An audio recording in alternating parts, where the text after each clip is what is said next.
welcome here to a very special broadcast of Wake Up Call with Dan Tortora. I am honored and privileged to be here with you in this Bobcat Buzz Takeover. You know that the Bryant and Stratton College Bobcats of Syracuse are exclusive multimedia marketing partners with Wake Up Call with Dan Tortora, and they are also extremely successful in the world of soccer, and they are back to the national tournament again in 2021. The men's and women's team each won a national championship. Last year they played in the national championship, and this is going to be the third national championship game in a row for Alex Grigorita on the women's soccer side. And on the men's soccer side, they're looking to continue on here today after they're in the group stages, which is a unique form that Nick Dimitrievski will speak with us about. But they have to see if they'll be moving on for the opportunity to continue to play here. So a lot of great stuff coming up. Alex and his crew are heading to the national championship on the women's soccer side. The men's soccer side have an opportunity to do it as well. And Bryant and Stratton College is alive and very well in the national tournament, looking for more hardware. So with that being said, I am honored and privileged to have Alex Grigorita picture in picture with me from Pittsburgh, where the games are being played. Alex, how are you? I'm doing well. It's early in the morning, it's sunny. Not like yesterday, so it's a beautiful weather here in Pittsburgh, and excited to be here with you. And, you obviously won in order to advance to the national championship, had that victory here yesterday, and a convincing victory. Bring me into the game and just what your thoughts were.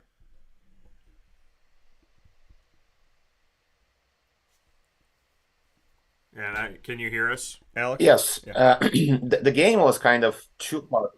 Yes, yes, yes. The game was two parts. We had to obviously play the opponent, but we also had to play the weather. The weather was just absolutely challenging, for the game of soccer, the girls, the team actually stayed focused throughout. They were capable, to overcome the challenges, and we executed our game plan perfectly, which I was so proud of the team. We were able to score quickly, and just kind of gave us a little bit easier, rest of the game, where we were able to control more, control the pace, control the dynamics of the game, at the same time staying focused, and we were able to rotate a little bit, the starting lineup, to make sure that people get some extra rest if needed, like people, especially with injuries, and stuff like that. So everything was good. Like I said, luckily we were able to stick to our game plan, and it worked out, so that was exciting. You talked about not only playing your opponent, but playing the weather. What were the elements like for you on the field yesterday? Everything was nice until the starting whistle.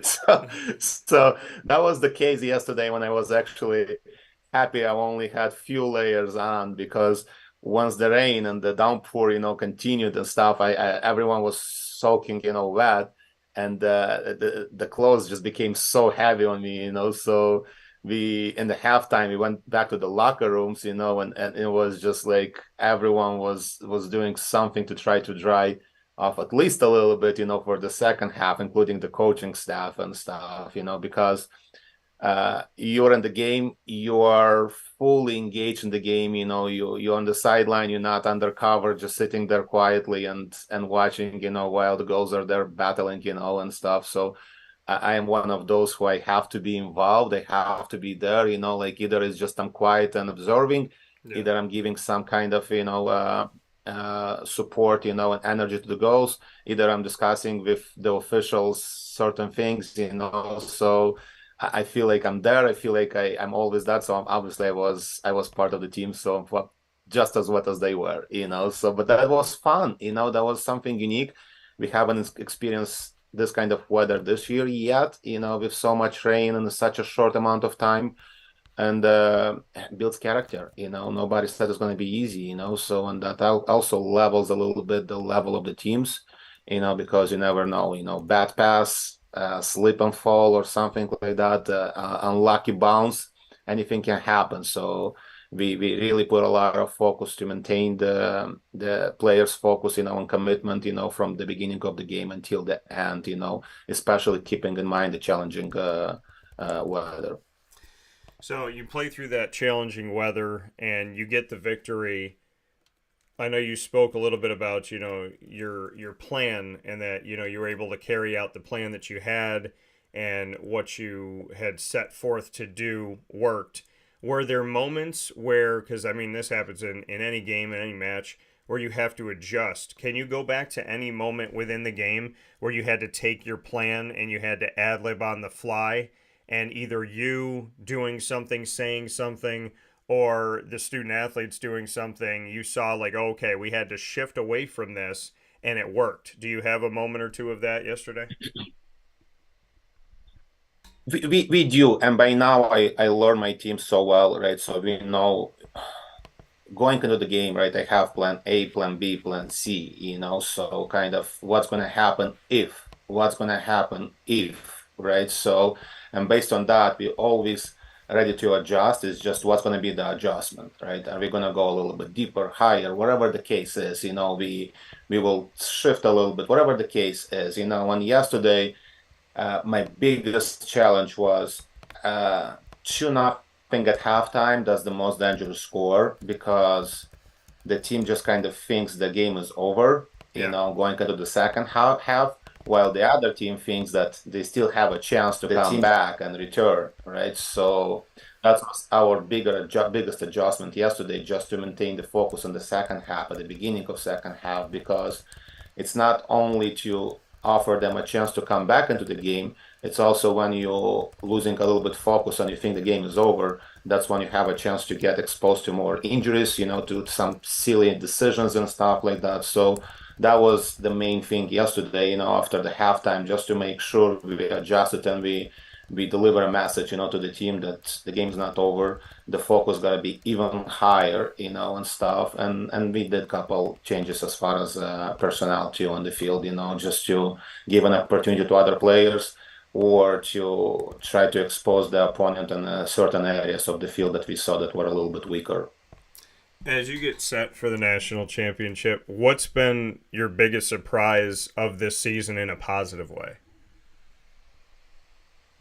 Uh, in a positive way was the ability of this group to come together in the most challenges games against the most challenges opponents, right? So because we can proudly say that it's not a coincidence or a mistake or a lucky that we are number one, seeded number one in the nation, right? We truly earn it by beating the other teams, right? So and that's what surprises me about this team. That's when you think that they gonna fall apart or gonna have, no, they come together and they stand together against challenging situations, and that definitely speaks volumes about the team, about the characters of this team, characters of these players, and that's what I'm excited about the most tomorrow.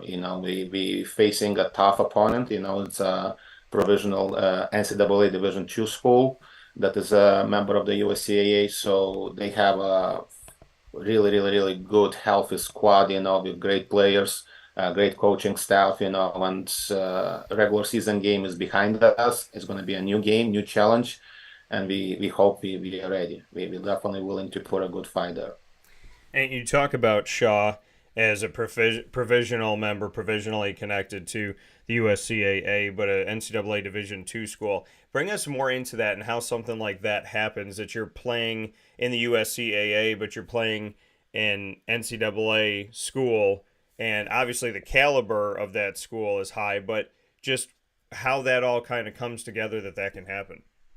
Yeah, some of the schools and the USCAA have a dual membership, right? So they join some other leagues and stuff. Some of the schools and programs, while they waiting the full approval for the NCAA Division II, they still have to play somewhere, right? And give opportunity to their players and build their programs, So USCAA comes very handy here, and it's such a good opportunity because they still get to play in the off season, they still get to play their schedule that is required, they get to schedule some teams out of their conference, which for sure, well, we were the ones, like that they just could play, a good, strong team. So altogether makes this such a great journey, and if you think that it's a easy one and to play, it's not, that's what makes it so much more challenging and brings the overall level of the USCAA at the same kind of rankings, with NCAA Division II, and stuff like that, and other NAA programs, who are dual members.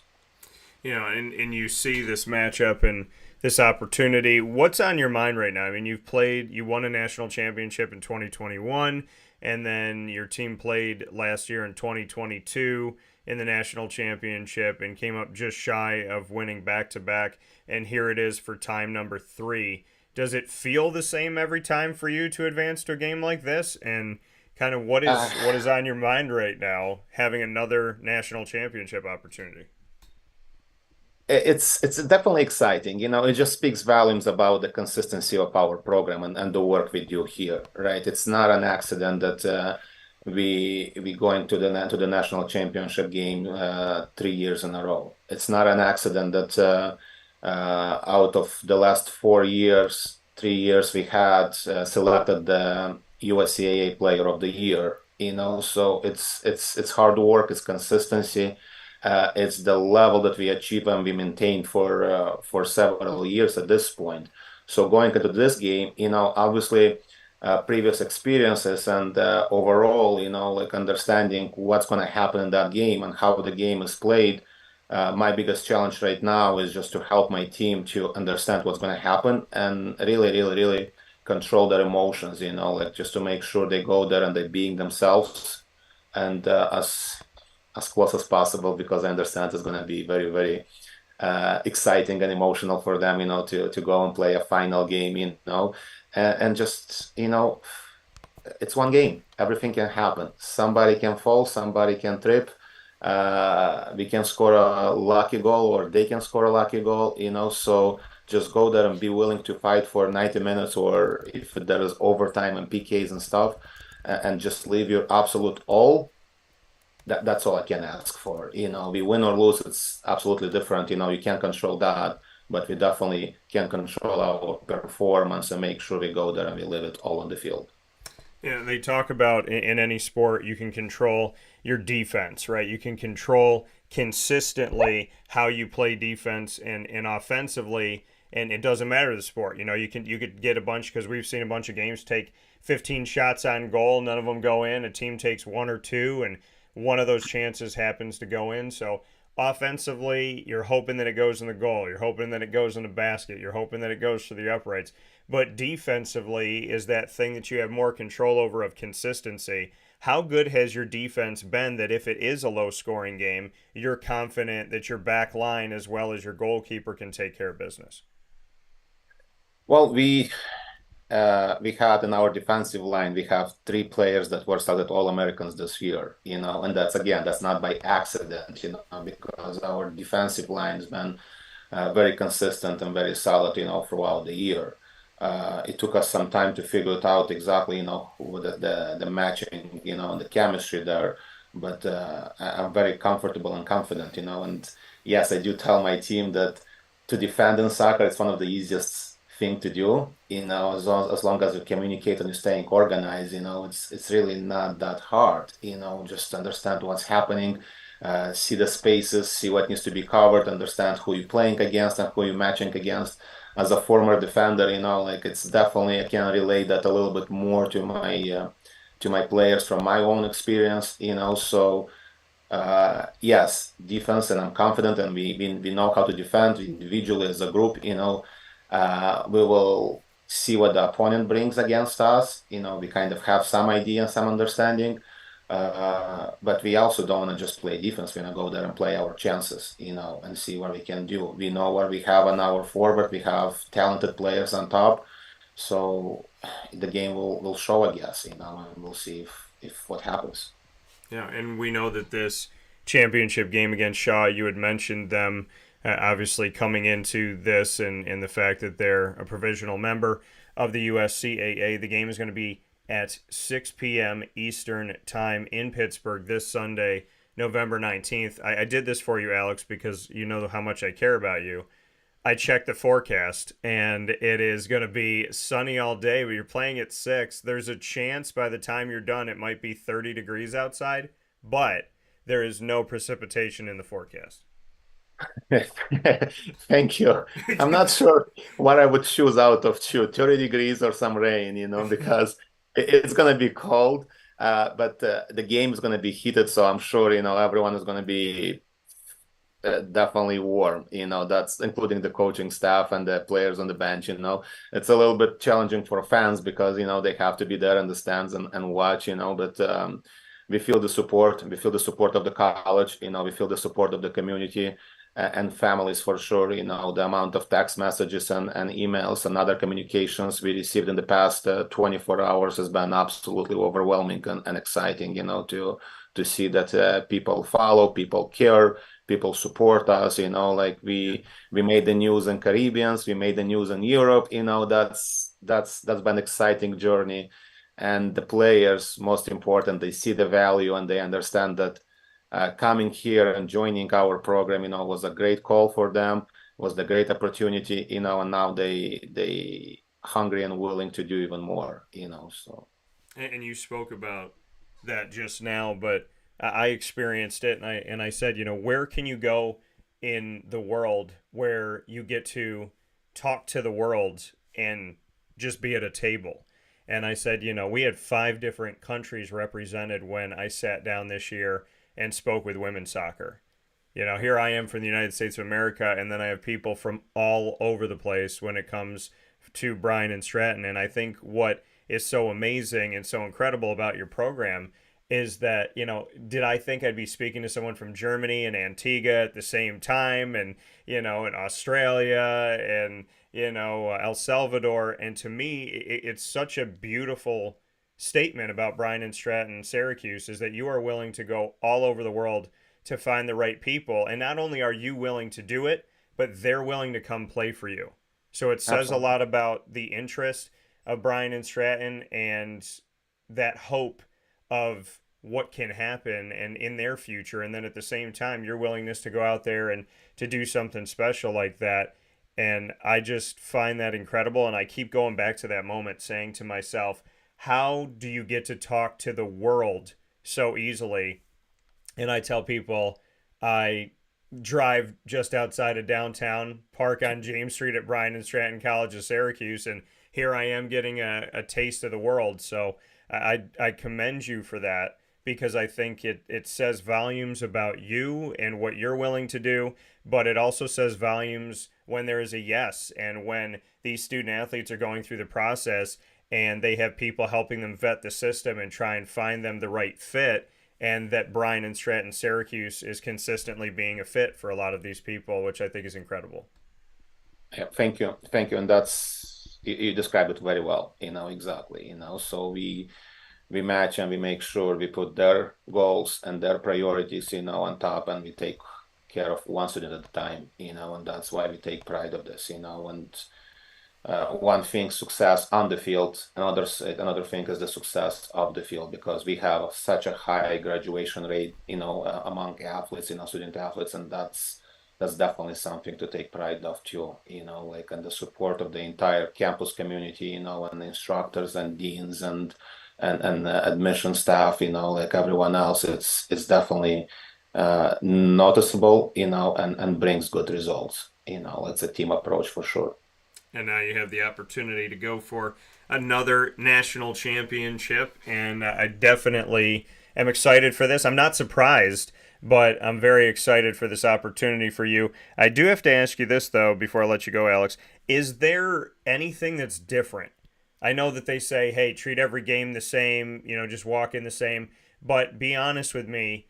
When you go to a national championship game, is there something different? Is there something that you do that's unique pre-game? Is there a different way that you feel? Is there a message that changes? Does anything change about you coaching or your morning regimen or anything when it's the national championship game? Do you just say, hey, this is business as usual, or is there something that changes a little bit?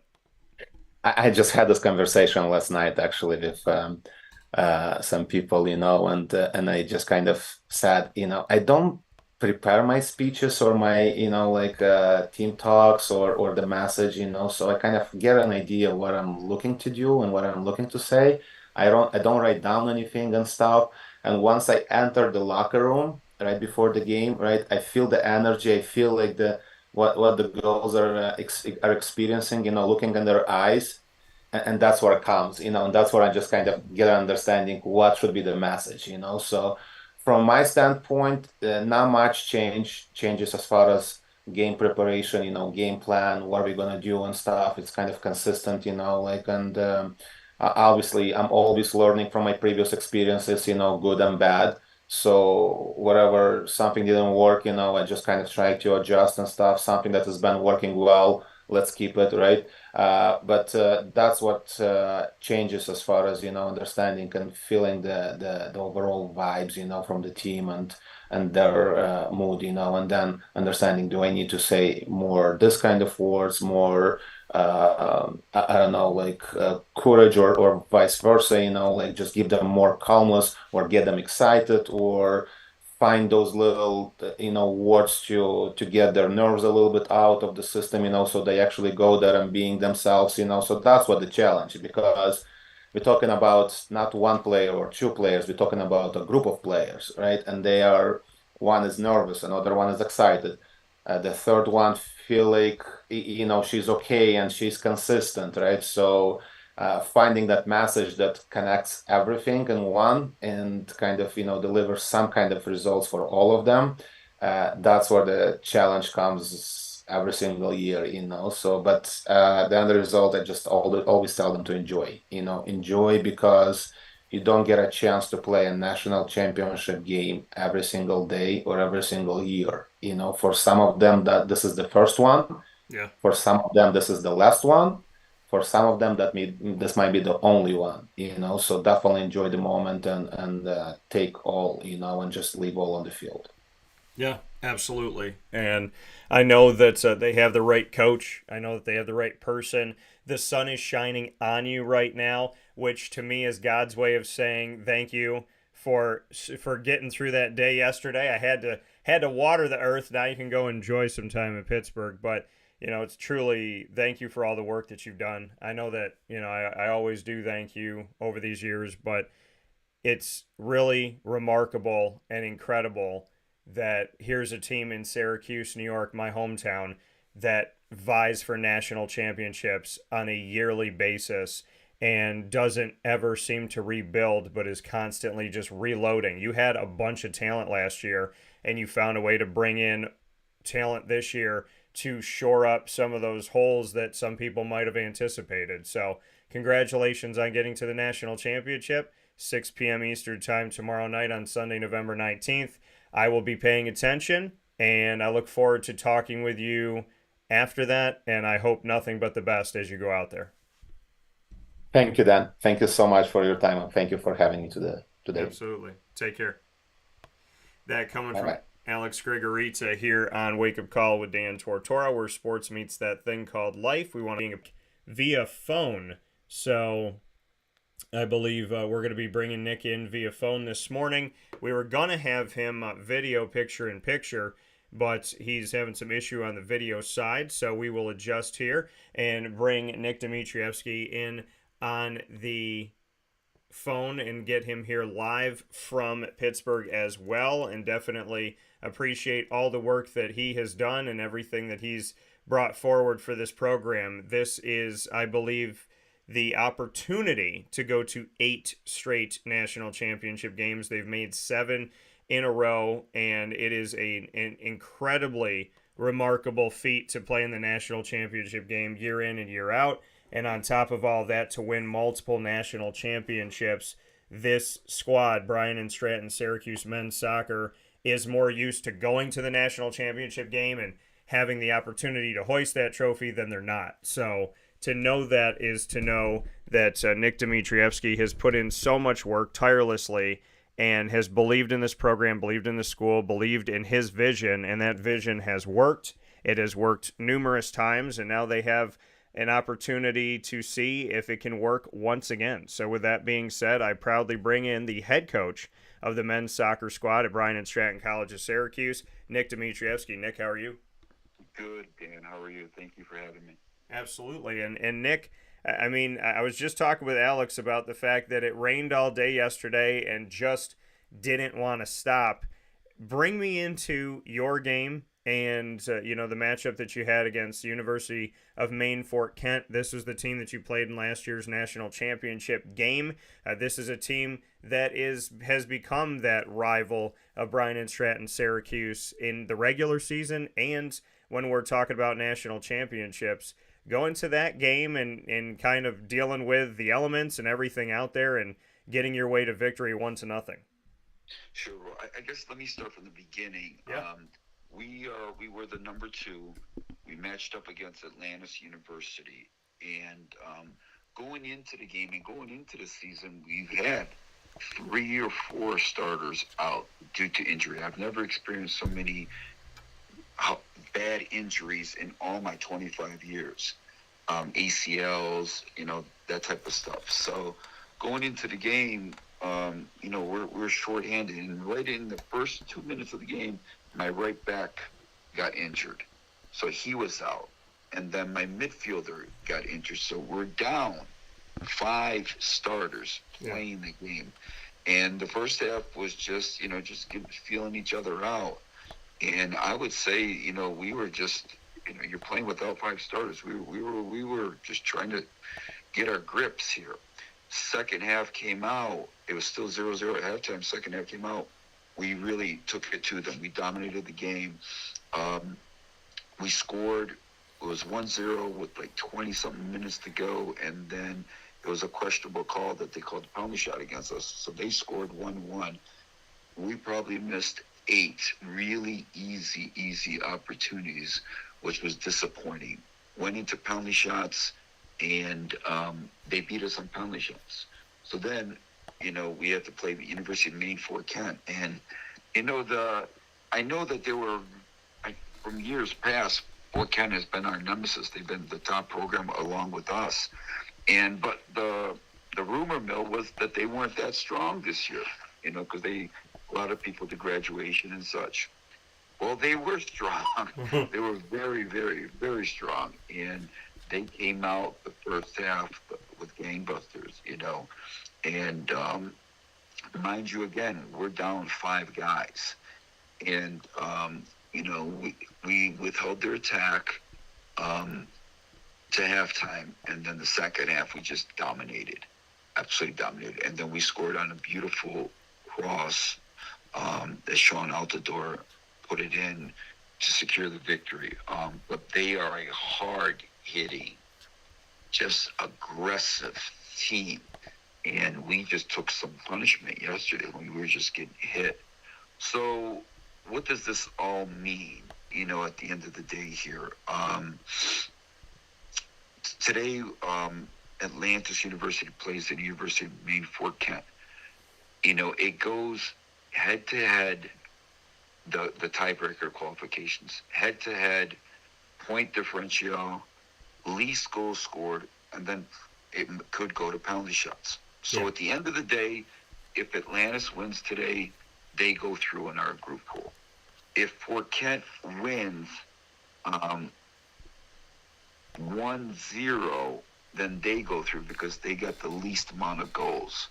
If they win 2-1 if they win 3-2 or anything above that, we go through. If they win 2-1, it goes into penalty shots, which I'm not sure how they're going to do. So it's but those 2 programs are, we were in the group of death. Those 2 teams were excellent. And for us, I got to applaud my guys to go into a game and have 5 starters not play. It's incredible. It's half of your team in any sport not to play. It's, hands down to my guys. They just all stepped up. The new guys that needed to come in, they did great. So we're excited to see what happens. You can't do anything but injuries. MCLs, ACLs, that type of stuff. You just gotta adjust. And you brought it up, and I was going to Tarantino this thing back, and you did exactly that and brought us to how kind of everything shook out here. When you go into a game, like you said, up against Atlantis, and you're up 1-0, then it's 1-1, then there's the penalty shootout. Penalty kicks are a beautiful thing when they go in your favor, and they are heartbreaking when you think about all of the time of play and all of the chances and the opportunities and everything you did, and now it just comes down to kicking the ball a few times. How do you assess that game when you go back and you look at a game that ends in penalties and they had a few more than you did? Is that like a wind out of your sails type of thing? Do you like that it ends that way? I mean, this is what soccer is, and this is what happens when we're looking at things in FIFA or anywhere. If you want to move on and the game is tied, this is how we do it. But how do you walk away from a game like that when penalty kicks decide everything, when maybe you had more control at certain points in the game, maybe you had more opportunities, maybe you thought if there was some more time on the field that your team had a better chance to make something happen as opposed to standstill penalties? I'd love to get your thoughts on that, because it's either beautiful or it can be heartbreaking. Right. What I failed to mention earlier, right in the beginning of the second half, when we started to dominate Atlantis, one of our players crossed the ball, and one of my other players did a bicycle kick right in the 6, and the referee gave him a red card. He hit the ball, but it went over.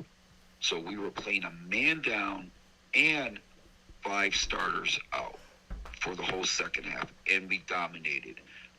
So we really wanted to put it away in the second half. You don't want to leave it to chance.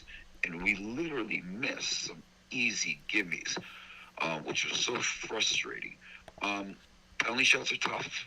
I mean, we've been a part of that in the national championship game several times, 3-4 times. We came on top a couple times, we lost a couple times. So the penalty shot kickers that I picked, we got some good kickers, but the first couple happened to shoot it the opposite way that they normally shoot it, and the goalkeeper came up big. So those are really tough, stressful, tense moments, that play in the psyche of the shooter. So, when you win, you're so happy. When you lose, it is devastating. We were drained after the game. We were tired because we knew we played a good game.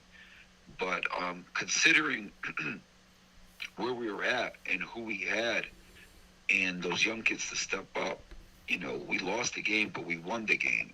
And then that carried on to Fort Kent. I mean, Fort Kent, a monster team.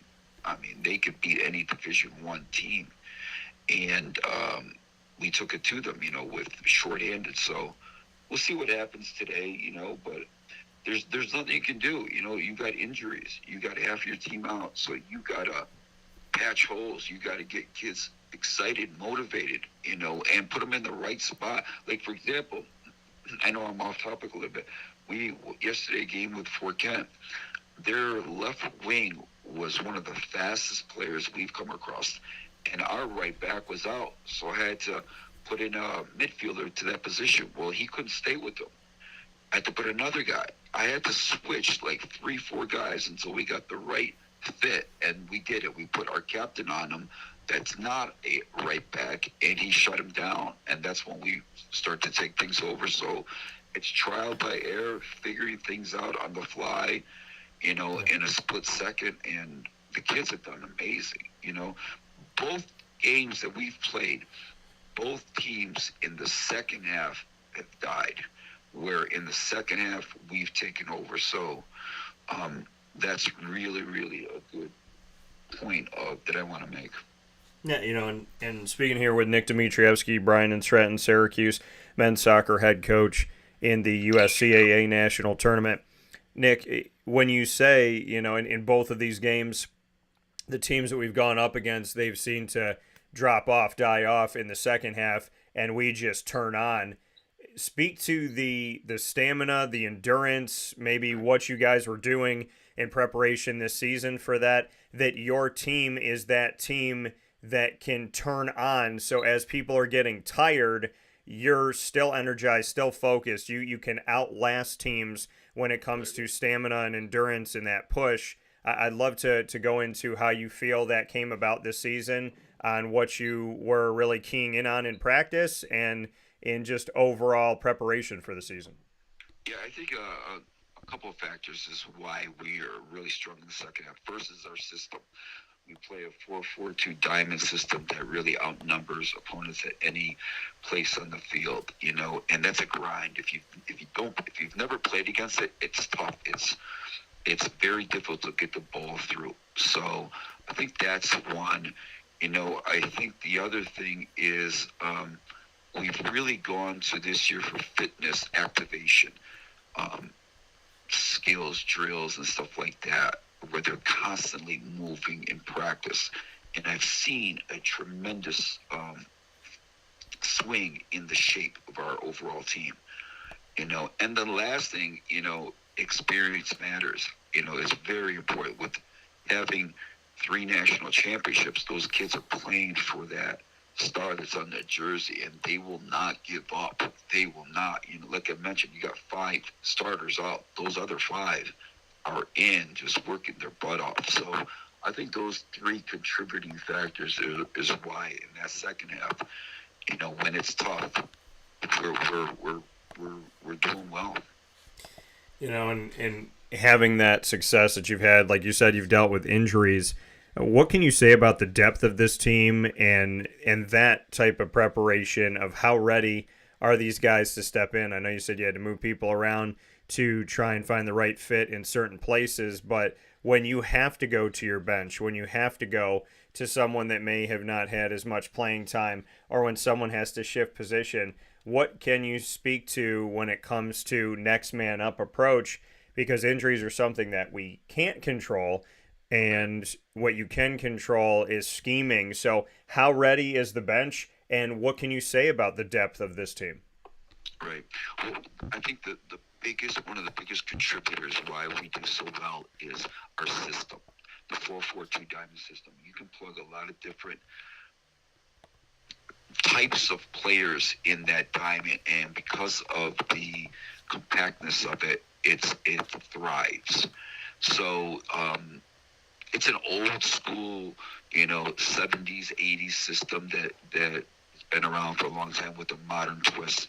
And then you put the kids' athleticism and, you know, when they first come in, you know, they understand what it is. The rigors of playing for a championship squad, so they're prepared. So I think there's all that contributing factors is what makes our kids very good.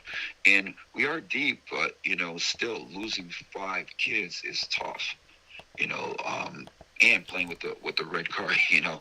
So they've done a great job. We couldn't be more proud of them. So we'll see what happens today.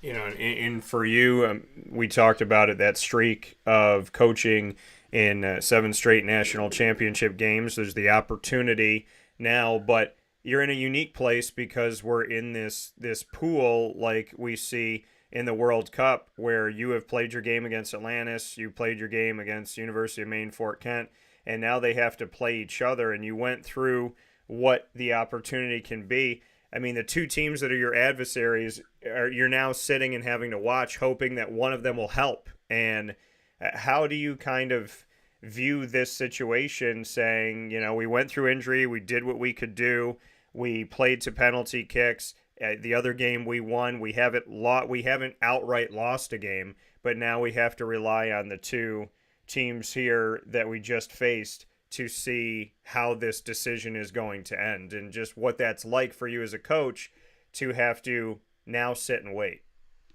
Yeah, we've been in this situation one time.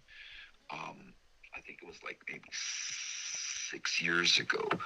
We lost our first game on a crazy corner kick shot in overtime. So we had to play Fort Kent, the second game. Yeah. And we had to, and the rules and the tiebreaker rules were different then. It was based a lot on goals scored. So I remember that second game, I've never seen a team so focused. We ended up beating them 5-0, and then Fort Kent had to beat them. So we did advance. Kind of same thing. It's nail biting, you know. Someone's got to win. So someone's got to put in some goals here. But I think our pool was incredible. Both of those two teams are national championship squads. So it is going to be a great game to watch. You know, we're hoping for Fort Kent. I mean, and Fort Kent they're two different type teams. But it is interesting. The team that you're trying to beat, you're hoping is going to win.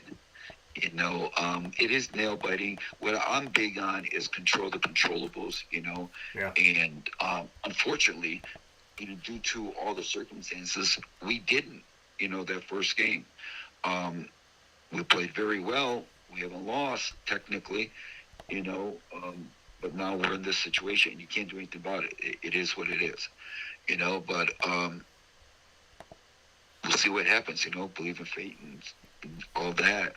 You know, we put our best foot forward. Hopefully, things will work out for us. Yeah, and before I let you go, Nick, quick here, because I know you're going to be going and watching that exact game here this morning. Atlanta's taking on University of Maine Fort Kent. What do you want to say to your guys this season? You know, what's the message now that we're waiting? Now that, you know, they're going to go and they're going to watch this game and they're going to wait to see what the decision is, and how this game ends is going to directly affect if you move forward out of a Pool B or not. What is the message to the guys? What do you want them to know? You know, first of all, that we're really proud of them. You know, they've worked so hard. It's not easy, and I keep coming back to the injury to deal with situations. And they did. They've worked so hard. So we're really proud of them.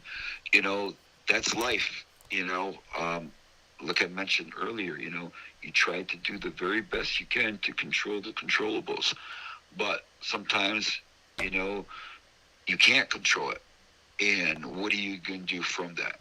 So, you know, we had, you know, those guys that were hurt, those are all American guys. Those are the best players in the country. And the guys that coming in are young, fresh, new. So they had a big responsibility, and they've done well. So these are just life lessons beyond sports, you know, how to handle things, you know, and they've handled them beautifully.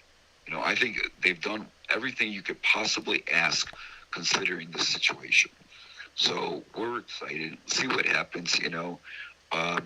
Maybe we will be in our 8th consecutive championship game. I mean, that's an incredible feat. And I applaud all my players that have played under us. You know, I don't think no coach can say that in modern times, that you're in 8 national championship games. Yeah, absolutely. And we look at how, and it's something I spoke with Alex Grigorita about, the fact that Bryant and Stratton, Syracuse, under his leadership, under your leadership, have gone out with these programs, women's and men's soccer respectively, and you're willing to go anywhere in the world. You're willing to go into the backyard of Syracuse. You're willing to go to the state of New York in general. And then, you know, I look at Quebec as well as South Africa, Trinidad and Tobago, Montenegro, Botswana. I mean, we go through this, Greece, Bulgaria, Brazil. The American-born players, and then players that are literally all over the planet, all over this world, that you're willing to put together and put in this diamond system that you really believe in, that we've been talking about for years, that I've been working with you. And I applaud the fact, Nick, that this is a team that makes the world feel really small in a good way. And it's the same thing I said to Alex. When I sit at a table with your team, or I'm around your team, I have the opportunity to get a taste of the world, to see so many different cultures, so many different backgrounds. And they all converge on Bryant and Stratton, Syracuse. And why? Because of what you offer, because of what you can do, because of all the things the school has, and at the same time, because of what you have as the head coach, as the athletic director. You have done a tremendous job of recruiting the world. And I think that that should be commended. It should be applauded. Your team is extremely talented year in and year out. And when guys move on, you're extremely talented the next year. And you're willing to comb the earth, literally, to find the right people. And I congratulate you for that. And I think it's something that has to be in a spotlight because Syracuse, New York, my hometown, is an easy way for me to learn about the entire world by simply driving to James Street, pulling into Bryant and Stratton, Syracuse, and sitting with your players. Yeah, no, we've done an amazing job. You know, the kids have done great. We've had a lot of success throughout the years. You know, one of my most notable was a guy by the name of Shalry Joseph that ended up being an 8-time MLS All-Star, one of the highest paid players in Major League Soccer. He was the captain of the Grenada senior national team, New England Revolution. So, you know, we've done a good job. We try to get the right fit, you know, and that's one other feature that I didn't really discuss. This year's team is really close-knit, and I think that has really helped because the guys really are helping each other through the tough times. So thank you for the kind words. We're really excited. We'll see how it goes. Hopefully we can be in our 8th straight national championship game. I hope so too. I'll be watching. I'm happy the sun will be shining today and hopefully have some warmth. But for Nick Dimitrievski, the men's soccer head coach at Bryant and Stratton, Syracuse, thank you for everything you've done, and I look forward to the opportunity of what's to come. Thank you. Thank you very much. Bye-bye. Thanks, Nick. Take care. Coming once again from Nick Dimitrievski here on Wake Up Call with Dan Tortora. You know that we are with you every Monday through Friday from 9 a.m. to 11 a.m. Eastern time, and even when we're on the road, we set up specials to be there for you. So we always find a way to connect with you, and that is by the grace of God. That is because of just awesome opportunities, and I thank God for every bit of that, and I thank everyone under God that helps to make this possible. So I just want to send my thank yous to a wonderful world of incredible people. Cannot thank you enough. And here Monday through Friday from 9 a.m. to 11 a.m. Eastern time on youtube.com and facebook.com, both / wakeupcalldt, on wakeupcalldt.podbean.com as well, and it is worldwide. Once the shows go live, they hop into the archives, and you can hang out with us on Amazon Music, Audible, iTunes, and Apple Podcasts, iHeartRadio, Player FM, Podbean, Podchaser.com, Podvine, Spotify, TuneIn, and YouTube. All you have to do is search Wake Up Call with Dan Tortora, or one word, Wake Up Call DT. A big time thanks to our wonderful and incredible partners in Central and Upstate New York. Many, many thanks to each and every single one of you. Can't thank you enough. Carvel DeWitt, Ma and Pa's Kettle Corn and Popcorn Factory, the Wildcat Sports Pub, GG Cards and Breaks, Chick-fil-A Cicero, which will be opening very soon, Chick-fil-A Clay. Got to see my brother Jimmery yesterday. Love you so very much. Shout out to Betty, to Hunter, to Jack, to Sam, and of course to Mr. Jimmer. Canine Camp Dog Daycare, PB&J's Lunchbox, Avicoli's, Canine Campground Dog Boarding, Mother's Cupboard, Great Lakes Honda City, Pizza Man, and our newest partners, North Star Nutrition and the Nutrition Wave. You can go to either one of their locations, North Star Nutrition on 628 South Main Street in North Syracuse, or Nutrition Wave on 6197 State Route 31 in Cicero, and order my drink, a healthy tea with pomegranate, blueberry, blackberry, strawberry, and watermelon, simply called the Mic Drop.